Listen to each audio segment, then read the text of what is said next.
Haben Sie sich jemals das München des 19. Jahrhunderts vorgestellt? Und wie sich eine Stadt innerhalb von 100 Jahren von einer ruhigen Siedlung zu einer pulsierenden Metropole gewandelt hat? Stellen Sie sich vor, wie Könige, Architekten, Revolutionäre und einfache Arbeiter in denselben Straßen ihre Spuren hinterlassen haben. Nun eine Frage an Sie. Ist es wichtiger, wie reich München geworden ist? Oder wer in den letzten 100 Jahren den Preis dafür bezahlt hat? Bitte vergessen Sie nicht, unseren Kanal zu abonnieren, unser Video zu liken und zu teilen, bevor Sie es ansehen. So können Sie unseren Kanal unterstützen. Vielen Dank im Voraus. München. 6 Millionen Touristen im Jahr. Eine der reichsten Städte Europas. Sauber, geordnet, fast makellos. Aber hinter dieser Fassade liegt eine Geschichte, die niemand erwartet. Blut, Macht, Armut, Revolution. Direkt am Max-Joseph-Platz steht ein Gebäude, an dem täglich tausende Menschen vorbeigehen, ohne es wirklich zu sehen. Die Residenz. Der größte Stadtpalast Deutschlands. 100 Räume, 10 Innenhöfe, Jahrhunderte aus Stein gemeißelt. Dieses Gebäude wurde nicht gebaut, um schön zu sein. Es wurde gebaut, um Macht zu zeigen. Absolute Macht. Die Macht von Königen, die über eine Stadt herrschten und sie für immer veränderten. Denn München, das glänzende, selbstbewusste München von heute, es war nicht immer so.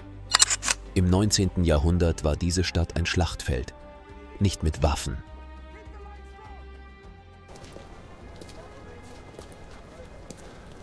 De enigens de anstøjdenes Krog Highland, Lihing Meyer Meinunike Falsk.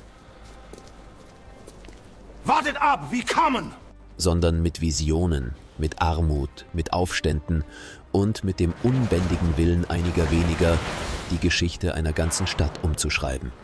Und genau diese Geschichte beginnt jetzt. Es ist das Jahr 1806.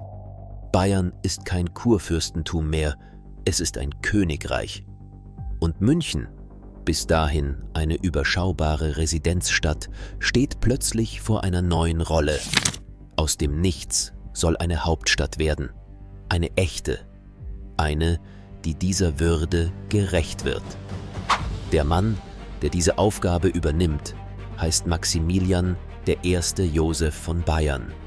Er ist der erste König dieses neuen Reiches. Ein Herrscher, der aus der Umbruchszeit Napoleons hervorgegangen ist und der sehr genau weiß, was von ihm erwartet wird. Maximilian ist kein Visionär im künstlerischen Sinne. Er ist ein Pragmatiker, ein Organisator, ein Staatsmann, der versteht, dass eine neue politische Ordnung auch eine neue städtische Ordnung braucht. Unter seiner Herrschaft beginnt München sich zu wandeln. Die Verwaltung wird neu strukturiert. Institutionen werden gegründet, Straßen werden ausgebaut. Der Max-Joseph-Platz, benannt nach ihm, wird zum neuen Zentrum der Macht. Das Nationaltheater, eines der bedeutendsten Opernhäuser Europas, entsteht direkt neben der Residenz. München bekommt ein neues Gesicht. Ein Gesicht, das Stärke und Ordnung ausstrahlen soll. Kein provinzieller Flecken mehr, sondern eine politische Bühne.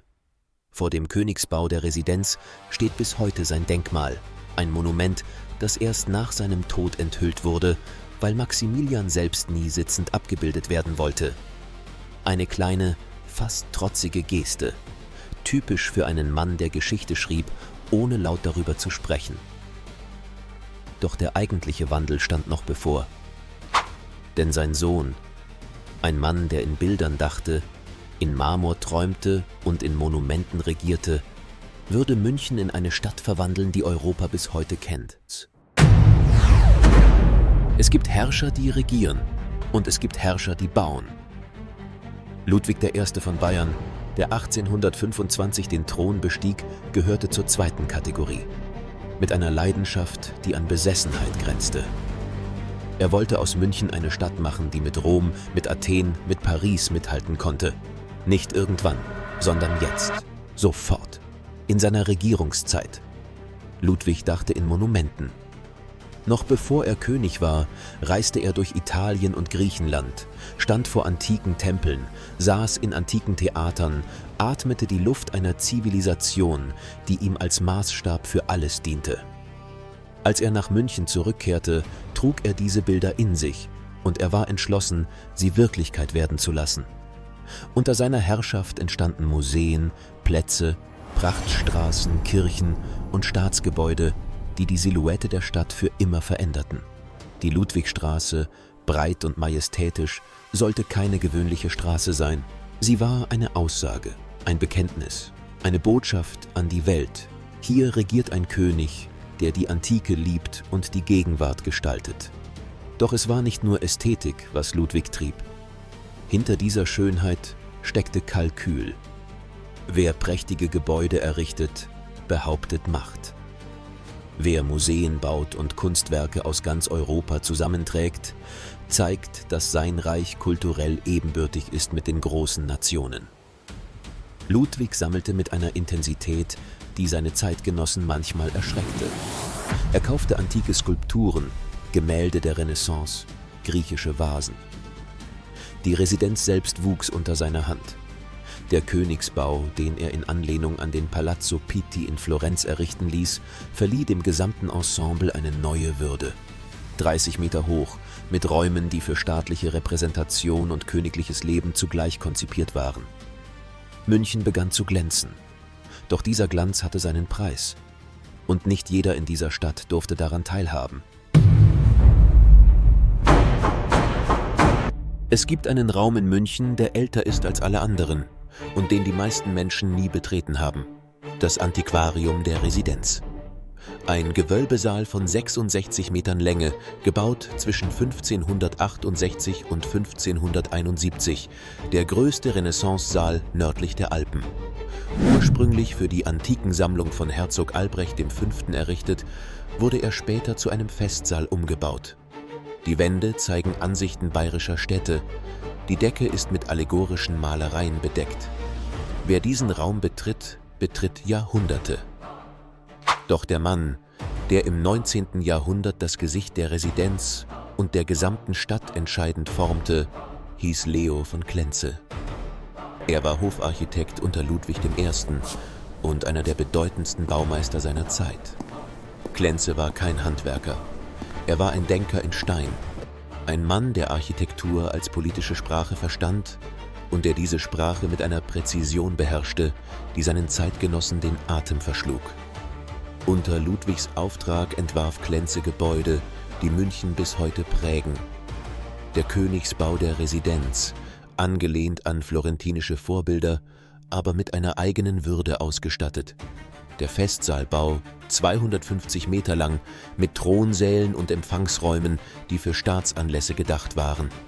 Die Glyptothek, die Propyläen, die Loggia am Hofgarten. Jedes dieser Gebäude war eine Aussage. Klenze arbeitete mit klassischen Linien, klaren Fassaden, einer Formensprache, die Stärke und Kultur zugleich vermittelte. Er gab München das Antlitz, das die Welt sehen sollte. Doch während diese Monumente entstanden, während Bildhauer an Fassaden arbeiteten, Maler Gewölbe dekorierten und Architekten ihre Pläne auf Pergament zeichneten, lebten und arbeiteten hinter diesen Fassaden Menschen, deren Leben ganz anders aussah. Menschen, ohne deren Hände all diese Schönheit nicht hätte entstehen können. München wuchs, und mit dem Wachstum kam das Elend. Menschen strömten aus dem ganzen Land in die Stadt. Handwerker, Tagelöhner, Familien, die dem Leben auf dem Land entflohen. Sie kamen mit nichts und hofften auf alles. Was sie fanden, war das genaue Gegenteil von dem, was die Prachtstraßen versprachen. Einer von ihnen hieß Georg Vogel, Maurer, aus dem Bayerischen Wald. Er fand Arbeit auf den Baustellen dieser Stadt, denselben Baustellen, auf denen Klenzes Monumente in den Himmel wuchsen. Er arbeitete von Sonnenaufgang bis Sonnenuntergang und verdiente kaum genug, um seine Familie zu ernähren. 2 Zimmer, 5 Menschen, keine Heizung, kein fließendes Wasser. Im Winter froren die Kinder, im Sommer stank die Gasse. Sein Leben war kein Einzelschicksal, es war die Realität für Zehntausende. 1848. Die Wut bricht aus. Ludwig I., der Mann, der München zu einer Kunstmetropole gemacht hatte, hatte den Anschluss an seine Zeit verloren. Die Straßen füllten sich. Die Proteste wurden lauter. Am 4. März stürmte eine bewaffnete Menge die Residenz selbst. Der König unterzeichnete Zugeständnisse, doch es reichte nicht. Am 20. März 1848 dankte Ludwig ab. Nicht aus Feigheit, sondern aus bitterer Klarheit. Die Stadt, die er so leidenschaftlich geformt hatte, wandte sich von ihm ab. Nach dem Sturm kam Luitpold. Kein König, ein Prinzregent. Ruhig, bodenständig, volksnah. Er überwältigte die Stadt nicht mit Monumenten. Er entwickelte sie weiter. Behutsam. Neue Viertel, neue Straßen. Die erste elektrische Straßenbahn. München atmete wieder. Am Ende des 19. Jahrhunderts war diese Stadt eine andere und dieselbe. Größer, dichter, moderner. Aber die Spuren blieben. In den Straßen, in den Fassaden, in der Residenz, die still und schwer im Abendlicht liegt, als würde sie auf jemanden warten. München ist nicht zufällig entstanden. Es wurde erdacht, erkämpft, bezahlt, mit dem Schweiß von Arbeitern, deren Namen niemand kennt, mit dem Blut von Menschen, die auf der Straße standen und Würde forderten, mit dem Willen von Königen, die manchmal zu viel wollten und trotzdem etwas Bleibendes hinterließen.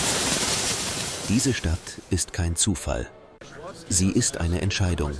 Eine Entscheidung, die im 19. Jahrhundert getroffen wurde und die bis heute gilt. Leute, manchmal arbeite ich 3 bis 4 Stunden an einer nur 5 Sekunden langen Szene, bekomme aber trotzdem harte Kritik. Wenn ihr mich unterstützen wollt, liked und teilt bitte dieses Video. Danke fürs Zuschauen.